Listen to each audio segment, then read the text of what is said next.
So welcome back friends, how you all. I hope you all where at this time. Guys, आज का video होने वाला है एक नए इंटरेस्टिंग टॉपिक के ऊपर। इस टाइम काफी लोगों ने सवाल अभी रेस किया था कुछ टाइम पहले। अभी ग्रो ने एक अपना एनएफओ लेकर आया है, काफी लोग आप लोग जानते होंगे उसके बारे में, राइट। तो और काफी डिमांडेबल भी है क्योंकि डिफेंस सेक्टर का ईटीएफ है। तो डिमांड भर के है क्योंकि डिफेंस सेक्टर बहुत ही अच्छे रिटर्न दिया है पास्ट के अंदर मल्टीपल फंड्स के अंदर। तो लोग काफी एक्साइटमेंट से इन्वेस्टमेंट भी इस सेक्टर में करने के लिए एक्साइटेड है और डेफिनेटली ग्रोथ का चांस हो सकता है फ्यूचर में काफी बढ़िया यहाँ पे रहेगा। तो सवाल लोगों ने इस टाइम पे काफी ये किया है, हो सकता है माइट भी सवाल आपका भी हो, कि अभी ग्रो ने 2 एनएफओज लॉन्च किए हैं। एक एनएफओ आया है इस टाइम पे grow Nifty India defence ETF, और उसी के जैसे एक और एनएफओ आया है जिसका नाम है grow Nifty India defence ETF FOF. अब लोग इन दो में थोड़े से कंफ्यूज हैं कि अगर मान लो एक टाइम पे ग्रो ने अपने 2 एनएफओज लॉन्च किए हैं तो दोनों में कुछ ना कुछ डिफरेंस तो होगा। अगर एक टाइम पे 2 एनएफओ लेकर आया है, अब वो क्या डिफरेंस है, हमें एफओएफ में इन्वेस्टमेंट करना चाहिए या हमें नॉर्मल उस ईटीएफ में इन्वेस्टमेंट करना चाहिए, किस में प्रॉफिट का चांस बढ़िया रहेगा, किस में कम रहेगा। तो ये सवाल काफी लोगों ने रेज किए हैं। तो आज की इस वीडियो में हम डिस्कशन करने वाले हैं, आज की सेम वीडियो के अंदर, कि अभी जो 2 ईटीएफ्स अभी आए हैं, जैसे grow Nifty India defence ETF जो आया है और उसी के जैसा grow Nifty India defence ETF FOF आया है, दोनों में क्या डिफरेंसेस हैं। तो इन दोनों का डिस्कशन हम आज की इस वीडियो में करने वाले हैं। सो बने रहिए स्टार्टिंग से लेकर एंड तक ताकि इसका इन्फॉर्मेशन प्रॉपर तरीके से आपको मिल सके। और चैनल पर नए हैं so please try to subscribe this channel. अगर वीडियो पसंद आती है इसे आगे लाइक करें, इसे शेयर करें आगे।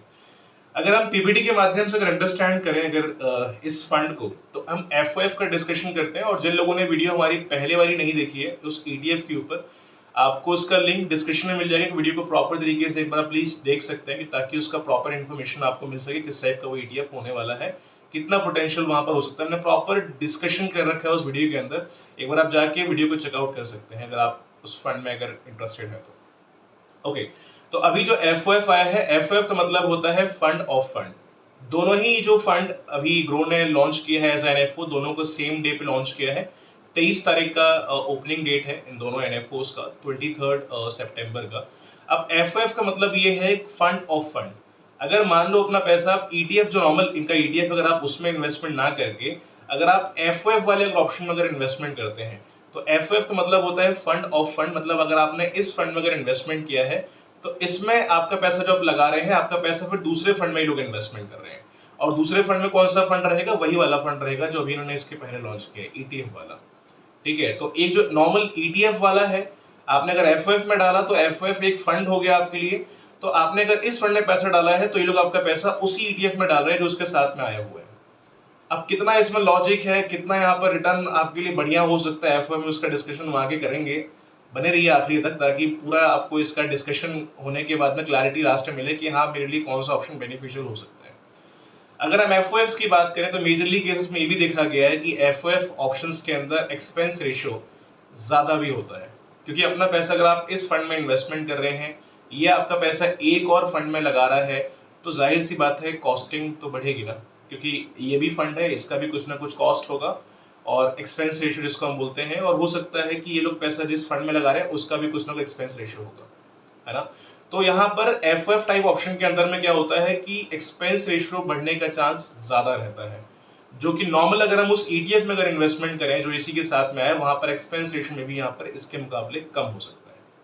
क्लियर है।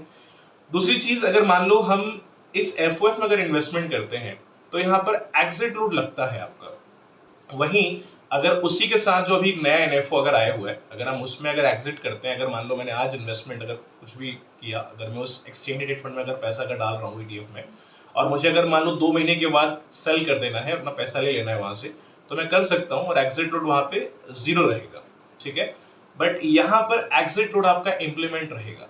अगर अपना पैसा अलॉटमेंट डेट से लेकर विद इन 30 डेज में अगर आप विड्रॉ करेंगे तो यहाँ पर आपको 1% का एग्जिट रोड देना पड़ेगा। तो मेरे ख्याल से अगर हम इस एफओएफ में अगर इन्वेस्टमेंट कर रहे हैं या उस ईटीएफ में इन्वेस्टमेंट कर रहे हैं, तो सेक्टर तो वही है ना। अगर आप एफओएफ में अगर मान लो पैसा आज के डेट में इन्वेस्ट कर रहे हैं, तो वो पैसा एक इसने आपको फंड ऑप्शन बना करके दे दिया है कि एक फंड है, एक टाइप म्यूचुअल फंड है, इसमें पैसा अपना इन्वेस्टमेंट कर रहे हैं। ठीक है, अब वो पैसा आप जो यहाँ पर दे रहे हो, पैसा आपको उस ईटीएफ में जा रहा है। इट्स बेटर ना कि आप डायरेक्टली एफएफ ना करके आप डायरेक्टली उस ईटीएफ में इन्वेस्टमेंट करिए, क्योंकि जो पैसा आप यहाँ डाल रहे हैं वही पैसा आप ईटीएफ के अंदर आपका इन्वेस्टमेंट के लिए ये लोग डाल रहे हैं आगे। एक तरीके से मैनेजमेंट उसी टाइप से हो रहा है। तो इट्स बेटर कि अगर आप एफएफ में इन्वेस्टमेंट करें, वहां पे एक्सपेंस रेट ज्यादा हो सकता है एज कम्पेटिव नॉर्मल ईटीएफ वाले के मुकाबले में, और यहाँ पर एग्जिट लोड भी रहेगा जो कि नॉर्मल उस ईटीएफ में एग्जिट लोड अवेलेबल नहीं है। तो ये कुछ चीजें हैं जो कि आपको ध्यान रखनी बहुत जरूरी है। दोनों में कोई खास डिफरेंस नहीं है। अगर आप उस डायरेक्टली उस ईटीएफ वाले ऑप्शन में अगर इन्वेस्टमेंट करने के लिए जाते हैं तो वहां पर ग्रोथ का चांस बढ़िया रह सकता है, इवन ग्रोथ का चांस यहाँ भी बढ़िया रह सकता है, बिकॉज पैसा लगा तो वहीं पे रहे हैं आप कई लोग। लेकिन अगर हम कुछ एक्सपेंस रेशियो और एग्जिट लोड वगैरह की अगर बात करें, तो जहां तक मुझे लगता है इन चीजों को देखते हुए आपके लिए सेकंड वाला ऑप्शन बेनिफिशियल नहीं होगा, एफएफ वाला। I think the first option is more better for you. हाँ, अगर सेकंड ऑप्शन में अगर आप मान लो एक ऐसा एसआईपी टाइप अगर मान लो कुछ इन्वेस्टमेंट करना चाहते हैं, आपका प्लान है कि मुझे कुछ मंथली इन्वेस्टमेंट करना चाहिए ऐसा एसआईपी काइंड ऑफ, अगर आप एफओएफ ऑप्शन में कुछ लॉन्ग टर्म के हिसाब से अगर जाना चाह रहे हैं तो मे बी ये बेनिफिशियल आपके लिए हो सकता है लॉन्ग टर्म के अकॉर्डिंगली। बट डिसीजन आपका होगा, क्योंकि जो फंड अभी हम डिस्कशन कर रहे हैं यहाँ पे रिस्क रहेगा वेरी हाई। तो इन्वेस्टमेंट करने के पहले एक बार आप इतना अंडरस्टैंड करना कि जो फंड आप परचेज करने जा रहे हैं, जो आप ईटीएफ परचेज कर रहे हैं, इसमें कितना रिस्क अवेलेबल है। रिस्क रहेगा यहाँ पर वेरी है। तो इन्वेस्टमेंट करने के पहले प्लीज अपने छोटा सा पहले पोर्टफोलियो बनाइए, अंडरस्टैंड करिए कि जो आप फंड परचेज करने जा रहे हैं वो वाकई में आपके प्रोफाइल के हिसाब से बेनिफिशियल है कि नहीं है। बेनिफिशियल लगता है तो after understanding all the terms and condition उसके बाद ही आप आगे बढ़िएगा इसके अंदर। बाकी रही बात इस सेक्टर की, तो मैंने ऑलरेडी डिस्कशन लास्ट वीडियो के अंदर किया है, उसका आपको लिंक डिस्क्रिप्शन में मिल जाएगा। सेक्टर बढ़िया सेक्टर है, काफी अच्छा ग्रोथ इनके मल्टीपल डिफेंस सेक्टर के फंड पहले भी आए हैं तो ग्रोथ काफी अच्छा खासा मिला है वहां से, तो पोटेंशियल सेक्टर लग रहा है। बट प्लीज एक बार अपने एंड से 15-20 मिनट निकाल करके थोड़ा सा अपना पोर्टफोलियो अपने एंड से भी देखिए। काफी लोग क्वेश्चन करते हैं कि भाई हम आपकी वीडियो फिर क्यों देखें, अगर हमें अपना पोर्टफोलियो खुद ही अगर बनाना होगा तो मेरे दोस्त देखिए सिंपल सी बात है, अपना हार्ड एंड मनी अगर आप इन्वेस्ट कर रहे हैं तो किसी के बोलने पे अपना पैसा हमें कभी इन्वेस्ट नहीं करना चाहिए। अगर मैं महीने में एज अ यूट्यूबर अगर 20 वीडियोस अगर बना रहा हूँ किसी एनएफओ को लेकर, तो ऑब्वियसली आप किसी 20 फंड में इन्वेस्टमेंट तो नहीं करेंगे। आप हो सकता है 1 में 2 में करें या 20 में से किसी में भी ना करें। वो डिसाइड आपको करना होता है कि जो फंड आप लेने जा रहे हैं थोड़ा बहुत आरएनडी आपको भी करना चाहिए 15-20-30 मिनट निकाल करके, कि मेरे प्रोफाइल के हिसाब से, मेरे लाइफस्टाइल के हिसाब से, मेरे फ्यूचर नीड्स के हिसाब से क्या ये फंड बेनिफिशियल हो सकता है कि नहीं। क्योंकि हो सकता है यही फंड किसी के लिए बेनिफिशियल हो, किसी के लिए ना भी हो, राइट। तो डिफरेंट चीजें होती है, थोड़ा सा अपने तरफ से एनालिसिस करिए। बाकी कुछ भी अगर सवाल अगर आता है, कुछ क्वेरीज आती है, कुछ अगर डाउट आते हैं, अपना आप लोग क्वेश्चन रेज कर सकते हैं कमेंट में। I try to give the answer as soon as possible. So guys, I hope ये वीडियो आपके लिए काफी हेल्पफुल रहा होगा। कुछ अगर क्वेरीज है प्लीज अपना क्वेश्चन आप रेज करिए। Thank you very much, have a nice day.